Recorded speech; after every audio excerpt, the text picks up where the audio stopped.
There's no law of physics that said that Uber couldn't have come out of Toyota.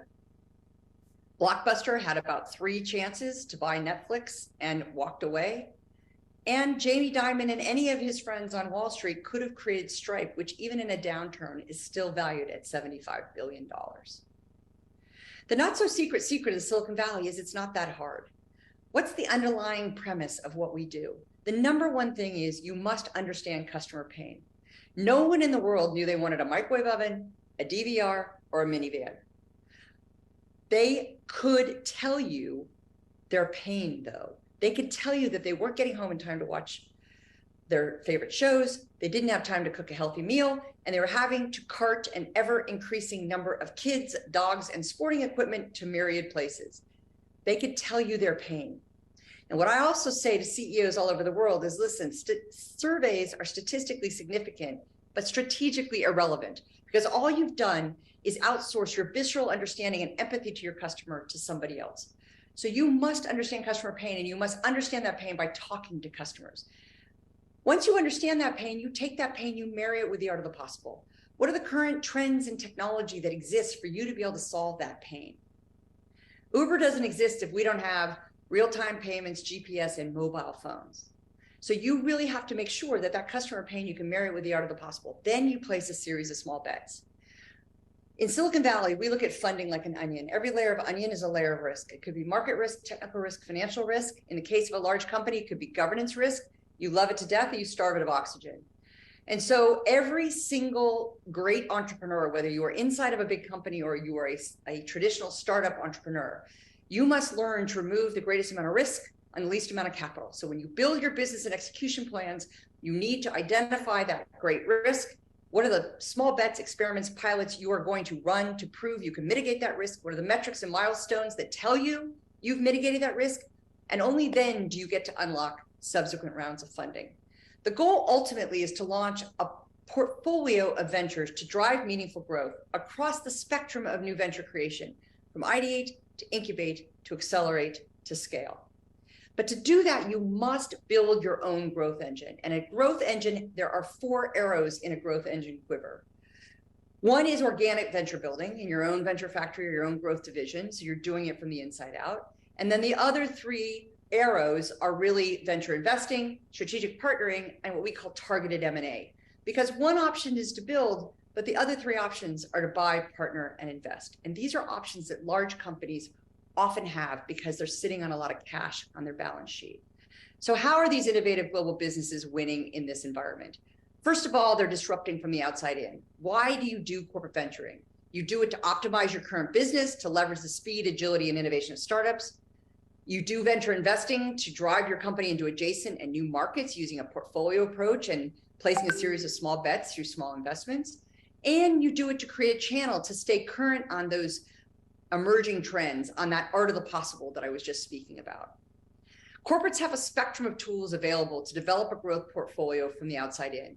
You can do open innovation and scouting and partnering with startups. You can run an accelerator where you're basically bringing external startups into your world and giving them access to your customers, your channels, your scientists, your labs.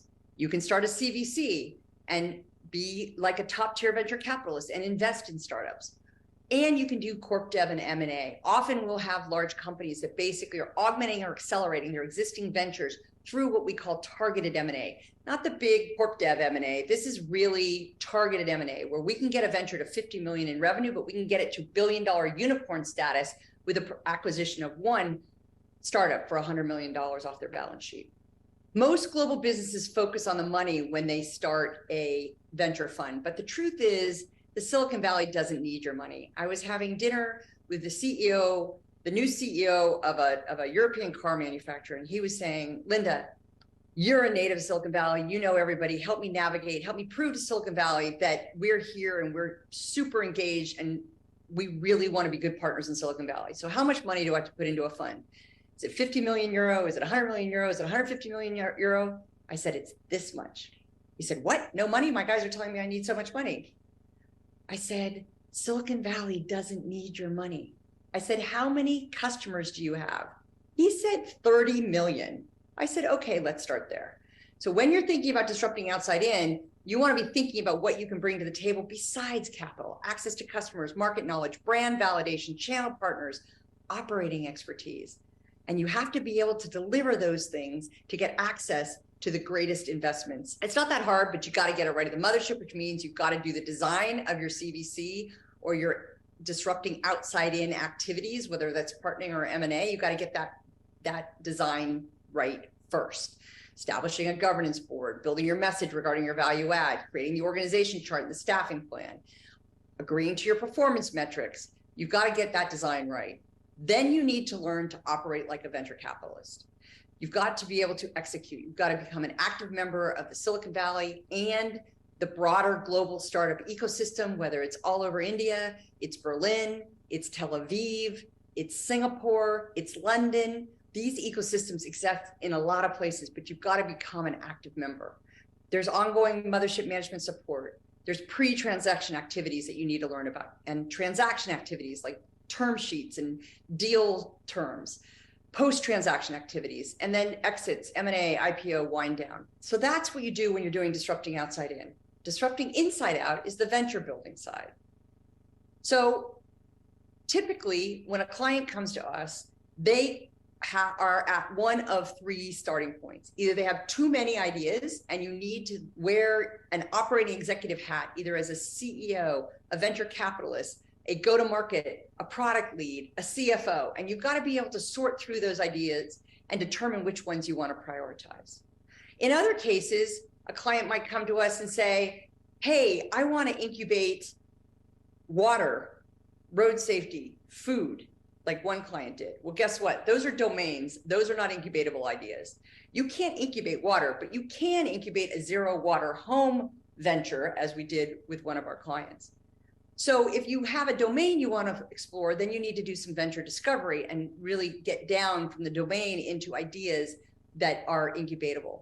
The third option is you have an idea already, in which case you need to move to challenge framing. So challenge framing, really, you only need two things to incubate a venture. You need a great challenge statement, which establishes the aspiration or moonshot for your ventures, early hypothesis on the pain you're trying to solve, which gives you a starting point to do your interviews with customers, and some boundaries on the venture, so it's not trying to be all things to all people. You also need a stakeholder map. You need to identify who matters most in terms of potential customers or potential partners or regulators or other people that might be part of the ecosystem of this particular venture that you need to interview to really frame out what this venture is going to become. So challenge framing is something that we do with every single venture, and you need to do, there's a section in the book on it that you read more about. Sometimes we also will do a venture competition, and people want to do a venture competition. Now there's good ways and there's not so good ways of doing a venture competition. And again, you can read that in the book, but venture competitions are a really great way to not only come up with ideas, but also to unearth your internal entrepreneurs. Once you have an idea to incubate, then you move into the incubation phase. And that's really 12 weeks to launch a new venture. You don't need more than that. It goes through 3 phases: finding customer pain. Guess what? If there's no pain, you got to kill it. But if there's a ton of pain, you get to move to the next stage, which is determining the product, service, solution you're going to build to solve that pain. Well, guess what? If it's time travel, we don't have time travel, so the product's not feasible, so you would have to kill it. Or you would have to see if there's options to buy, partner, invest. But if the product is feasible to build, buy, partner, or invest to produce, then you get to move to the final phase, which is really designing the business, which is building a very robust business and execution plan. We like to say customer development never sleeps. So this is a very, very customer-driven process, and it should be. Your teams, if you are doing venture building, should be interviewing somewhere between 150 and 300 customers a week. And they should be moving from kind of open-ended discovery or pain point interviews to storyboard interviews, and then on into prototype interviews during that period of time. And as I said, if you can't build it, there are more options. You can buy, partner, and invest. On the final day, when you have pitch day, you should have a very robust business and execution plan with these topics as the table of contents. every large company should use this same table of contents. The content will be different, but at least if the teams have followed this agenda, you know that they've done the work they need to do to incubate an excellent venture. Okay, you had your idea, you've incubated that idea, your venture has been approved and you are now funded. You now move into the accelerate phase. This is where many people fall down. So the accelerate phase actually has 3 phases: build to validate, equivalent to seed funding; build to automate, equivalent to a Series A; and build to grow, which is equivalent to Series B. It's very, very important that you think about it, because the build to validate phase is how you get from 0 to 1. You don't go to a big, huge, remember, we're removing the greatest amount of risk on the least amount of capital. So you really want to be focusing on that build to validate phase. The other thing that's really important about that build to validate, build to automate, build to grow phase is that it's not just about building the product. So many people focus on the product. Of course, you've got to experiment and you've got to run tests and you've got to pilot the product. But if you're actually there to build a new business, a new venture, there's actually what we call 5 swim lanes you need to be focusing on and running experiments in. 1 is product. The other 4 are go to market. How are you going to market? Are you using field sales, inside sales? Are you doing it all digital? Business model. How are you pricing? How do your customers want to buy from you? You've got to run various tests on the business model. Operations. How you may have the best product, you may have the best marketing materials and know how you're going to go to market. But if you have to set up an organization that is so expensive to run that you can't get to positive unit economics, then your venture won't survive. And then last, team. So you've got to be able to recruit and retain a founding team with a startup mindset and the ability to work with speed and agility. And you must have the will to kill. Killing ventures is not a failure. Every organization is going to have their own set of guardrails, their own set of criteria that are going to determine whether a venture is going to get through or not. Finding customer pain, determining the product or service, whether that's feasible or not, and making sure the business can make money, those are the obvious ones. But there will be others that you need to be thinking about. And one venture is not enough. You need to build a venture factory, or better yet, a growth division. An internal venture factory will allow your company to institutionalize and scale growth efforts for decades to come. There are 3 reasons that corporate venture factories fail. 1 is they have no methodology. They just have mentors and money and think that they can throw spaghetti against the wall and hope it sticks. 2nd is that there's too much mothership friction. You have all these amazing ideas, talent, assets, competencies, capital, and customers. You should be able to seize the mothership advantage, but the inertia, antibodies, and orthodoxies get in the way. They need to be overcome. The 3rd reason is that your senior executives, your decision makers, fail to grow. They've got to get out of that management review board mindset, and they've got to adopt the discipline and perspective of top-tier venture capitalists. They need to think in terms of a portfolio strategy, not just one. They need to focus on option value, not net present value. And they need to strive for a new set of metrics: customer acquisition and revenue growth versus short-term profit. So there's a whole bunch of things, just like with building your CVC, that you need to think about when you're launching a venture factory. You'll be able to read this when you see the tape. But think about venture building and venture investing as the yin and the yang of growth. They really do go together.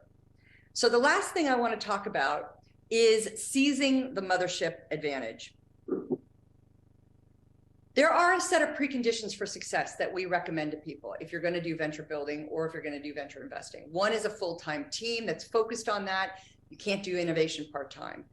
Your teams or your CVCs must have a GM, a business owner candidate, a CEO candidate, an equivalent of a general partner to basically run them.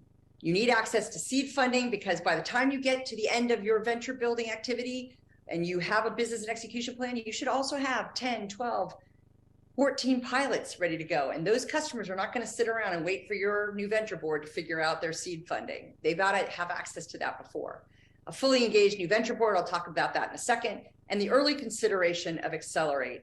Are you going to spin in? Are you going to create a wholly owned subsidiary or spin out? Most of our clients create wholly owned subsidiaries because they want to retain the value. They want to be perceived as growth stocks, not value stocks. So they don't want to spin it out into a new co.